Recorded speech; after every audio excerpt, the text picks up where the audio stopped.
There are hundreds of things which are different between a rich and a middle class. However, there are some common points which we as a middle class can adopt pretty easily. So in this video, I'm going to explain about 5 such common things that you can easily adopt and be wealthy through your investment journey. Let's get started with this video. At first, take a look at this insolvency burden data of India. As of December 2019, this is 3 years old data, but that's fair enough for us to understand the numbers behind it. There are 1961 companies who have filed for insolvency. What does this tell you? This tells you that approximately 1900 plus companies are unable to pay back their debts. So that's a definition of insolvency. Now, why am I covering this insolvency part in the beginning? Because there is something that you need to know before we go into the 5 common trades part. So if you look at this DHFL data, DHFL owed a debt of somewhere around 37,000 crore. So if you go and ask Wadhwan brothers, are they behind the jail? That is still a question which you can see this article here. If you look at Bhushan Power and Steel, they owed a debt of 18,000 crore to different banks and institutional bodies.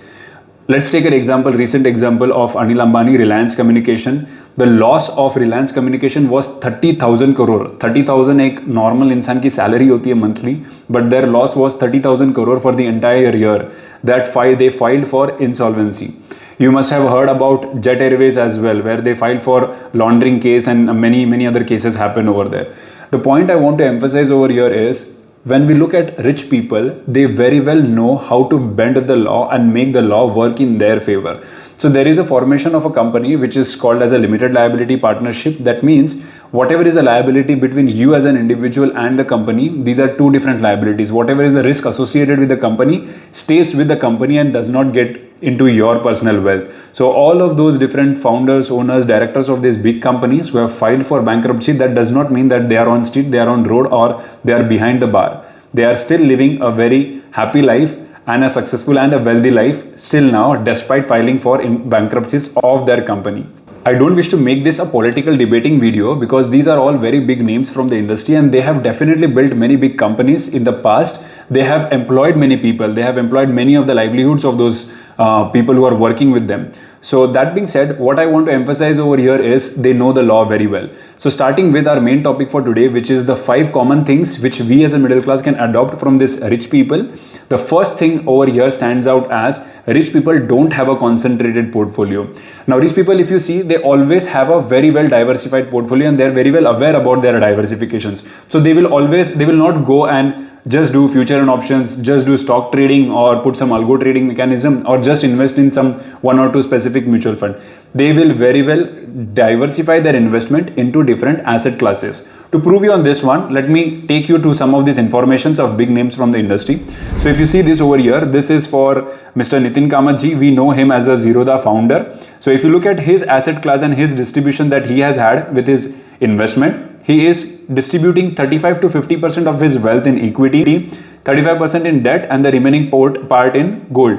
He does not have any big major real estate investments, and then there are some alternate investment classes. This is one example of Mr. Nitin Kamath. So if you look at another one over here of MD and CEO of Edelweiss Asset Management Fund, Ms. Radhika Gupta ji, over here, she has an equity investment of 70%, some percentage is again in debt, and there are some in alternative investment funds. Now again, she also has a very well diversified portfolio. There are some aggressive investors as well, such as Purinju Veliat. So if you see here, he has 100% of his investment into equity. But when I say it is 100% into equity, that does not mean that he is investing only in one stock or in just one company or in some selective 5-7 companies. Even within his 100% of his equity portion, he must be very well diversified. And let's take a look at his portfolio. So he has quite a very well diversified portfolio. If you look over here, his investment is residing into infrastructure, then chemical companies, some paint, then industrial products, aerospace, engineering industries, likewise agri-tech, food products. So he is very well diversified when it comes to sectoral diversification and as well as stock diversification. So the point to take away from this first learning is have a very well diversified portfolio between asset classes and even within that asset class. Point number 2 is they don't take shortcuts. So for this to emphasize, if you just do a simple Google search, that guaranteed investment return, you will find on Google more than 5 crore results and you will find more than 4 to 5 different ads which are guaranteeing you the returns. Now just tell me, if they could guarantee a return to you, why not they are investing in themselves? Rather they take a money from you, they give you some lesser return, and then the residual delta between that they will keep them as a profit. Will they do it? The answer is no. You will find many applications, many social media applications as well, many groups formed within the community members where they are assuring guaranteed returns. Through your friend circle also, you will come across many people talking about that I am doing future and options, I am doing trading, I can guarantee a return of 20-25%. No. There is a recent tweet from Mr. Nitin Kamath. He has officially declared that less than 1% of active traders are actually profitable. You will also come across many social media groups. I don't want to name any particular social media application over there, but definitely that application is very well famous, and you must be getting a clue of which application I'm talking about, where people are forming a group, people are forming a channel, they are taking a subscription money, and they are providing some tips and recommendations. They will assure you with the guaranteed returns. But what rich people will do is they don't take shortcuts of going with an approach of guaranteed returns. So if you have to go and ask Shah Rukh Khan or Virat Kohli their own investment strategies and asset classes that they are investing, they are very well aware. I'm sure they are not aware about the nitty-gritty details of their investments, but they are very well aware at a broader level what kind of asset classes is their portfolio, is their investment currently going under. The takeaway is, don't go with shortcuts. Don't believe on those guaranteed returns. There is a process that you need to follow considering learning. Follow that process, trust that process. I'm making many videos which will help you and educate you in your own financial journey. So do consider subscribing. The same learnings are shared on my Instagram handle as well, where I'm sharing all of those things in just 1 minute. Moving on, the third point which differentiates rich from poor people are, rich people don't focus on saving. Yes, you are hearing me very well. Rich people don't focus on saving. Rather, what they focus upon is spending efficiently. Imagine that by the time when you're in your 60s or 70s, you are having a portfolio of 100 crore. What is the point of that 100 crore in your life? Definitely your next generation would enjoy, but your personal life has already gone. You're already running in your 60s and 70s where there is no much time left. There is no health supportive to enjoy that 100 crore portfolio. Also, I'm not explaining and highlighting that you should live like a lavish life. So you will see many people spending like 55 crore on their daughter's wedding. There are many people who are spending like crores and lakhs of rupees just to travel France to see a football match, booking Rolls Royce. No, I'm neither explaining that. You live a very frugal life. Balance out between the expenses and your saving. Saving is important, but they don't focus on saving. What rich people focus upon is efficient spending. Whichever expenditure you want to do it, definitely do it, but do it in a certain way that it gives you a relaxation so that you are able to recover back and grow.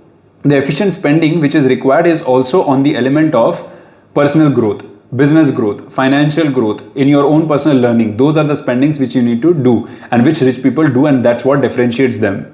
They are very well focused upon growing their personal life and as well as the economy. So you will see on one spectrum we have this rich brats who are spending like millions on unwanted things, on the luxury lifestyle. But we have a second category of people in India where there are people who are striving for their livelihoods. We also have some kind of people who are actually wealthy and rich people. In my purview is people like Ratan Tata, Azim Premji, Kumar Mangalam Birla from Aditya Birla Group, Nitin Kamatji, then Ambani's. Though they are running business, they are running for their shareholders, they are running so that they can have a profit and they can live a life, but they are also giving a livelihood to many individuals. They are contributing to the India's economy. They are helping India grow and have its global presence. That's what differentiates a rich people from a poor people. They don't focus on saving, they focus on efficient spending on correct things. The fourth thing which differentiates them from poor and middle class people is they know to manage and mitigate the risk very well. They know what kind of reward that they are expecting, what kind of returns they are expecting, and how much of risk they are having. So to explain you on this risk reward part, look at this chart over here.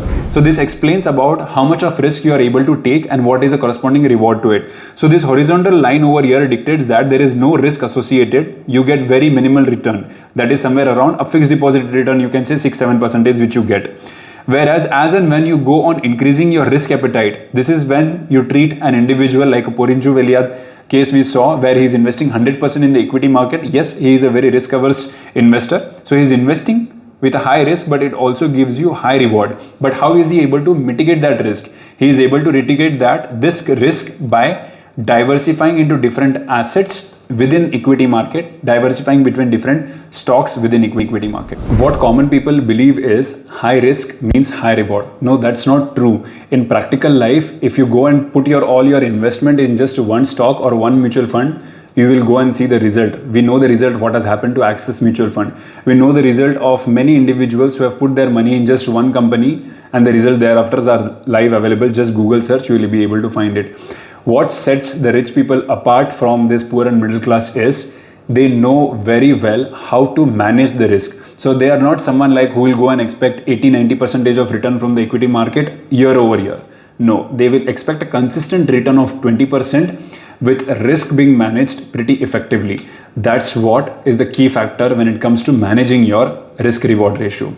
So moving on, the fifth point which you can take away is rich people try to manage their time very effectively. They value their time and they know how to keep the money. So considering the time aspect, I would like to put one story. This is quite a personal story, but definitely time becomes a very important element.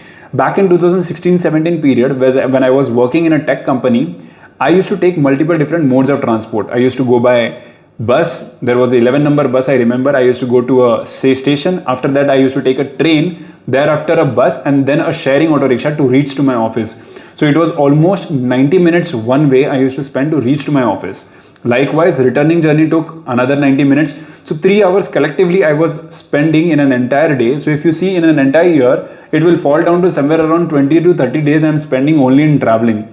That is not an effective way of managing the time. So I took the decision to quit that job and to move to another company.